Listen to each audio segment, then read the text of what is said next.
Hello बच्चों, let's read the question. The question says the depression in freezing point of 0.01 molar aqueous CH3COH solution is 0.02046 degree Celsius. 1 molar urea solution freezes at minus 1.86 degree Celsius, assuming molality equal to molarity. pH of CH3COH solution is, तो हमें बताना है pH solution का क्या होगा बच्चों। तो आइए इस क्वेश्चन को सॉल्व करें एंड फर्स्ट ऑफ ऑल बात करते हैं की कॉन्सेप्ट की। कॉन्सेप्ट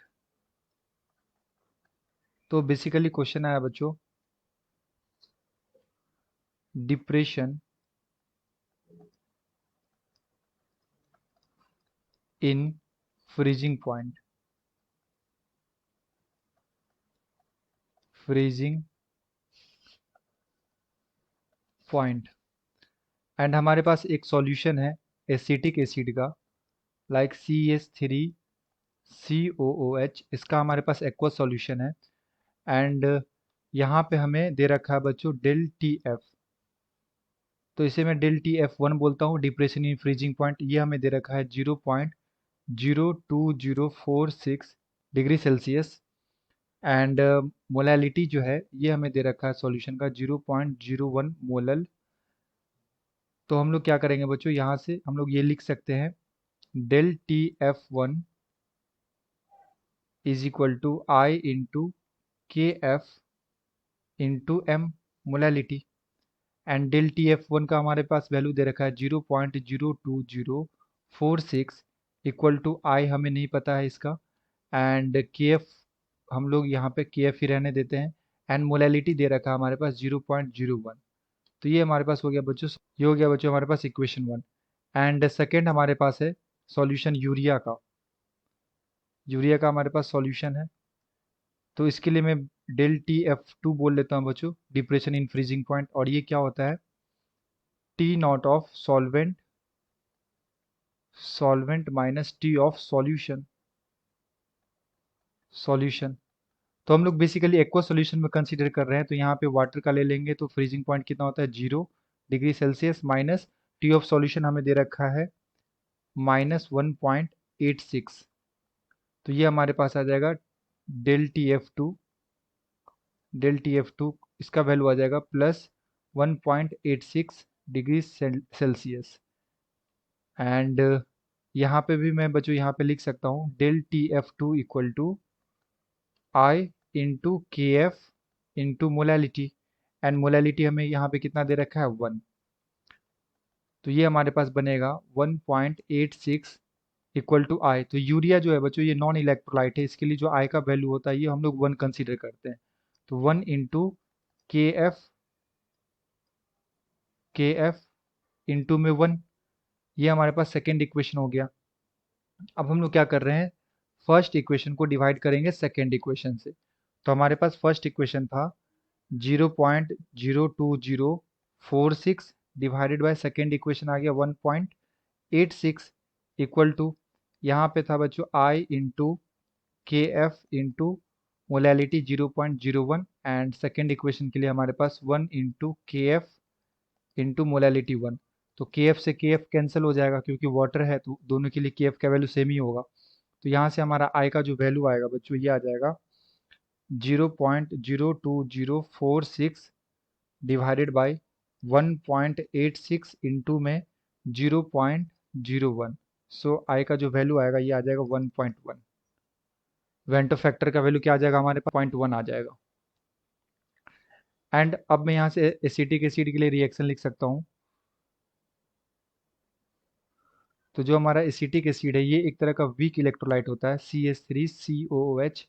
तो ये डिसोसिएट करेगा CH3COO नेगेटिव और साथ में H पॉजिटिव। तो अगर बच्चों यहाँ पे मैं T इक्वल टू 0 पे इसका कॉन्सेंट्रेशन C लूँगा तो इसका 0 होगा। And T equal to T पे जब यहाँ से डिसोसिएशन हो जाएगा तो C में से C अल्फा डिसोसिएट करेंगे तो यहाँ पे बनेगा C alpha and C alpha. तो यहाँ से वेंटो फैक्टर I इक्वल टू क्या लिख सकते हैं बच्चों, है ना, T इक्वल टू T पे कितने मोल्स हमारे पास आ गए हैं, अगर मैं सबको ऐड कर दूं तो ये आ जाएगा C minus C alpha plus C alpha plus C alpha plus C alpha.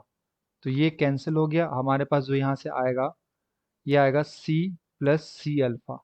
And अगर मैं सी कॉमन ले लूंगा बच्चों तो ये आ जाएगा 1 प्लस अल्फा। तो ये जो हमारा टी इक्वल टू टी पे मोल होता है बच्चों या कॉन्सेंट्रेशन, ये हम लोग कब लिखे हैं? After dissociation. After dissociation. And T equal to zero पे जो होता है बच्चों, ये होता है हमारा बिफोर डिसोसिएशन। ओके। तो हमारा आई क्या होता है? Number of particles after dissociation, that is C into 1 plus alpha divided by number of particles before dissociation. तो यहाँ पे कितना है? सी प्लस जीरो यानी कि सी आ जाएगा, तो सी और सी कैंसिल हो गया, तो वेंटो फैक्टर आई का वैल्यू क्या आ जाएगा? 1 प्लस अल्फा। एंड आई हम लोगों ने कैलकुलेट कर लिया था 1.1 इक्वल टू 1 प्लस अल्फा। तो यहाँ से जो हमारा अल्फा आ जाएगा ये क्या आ जाएगा? 1.1 माइनस 1।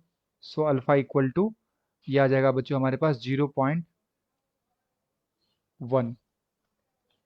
अल्फा का वैल्यू हमारे पास आ गया बच्चों 0.1। एंड अगर एक बार अल्फा आ गया तो हमारे पास यहाँ पे कॉन्सेंट्रेशन ऑफ H प्लस आ जाएगा।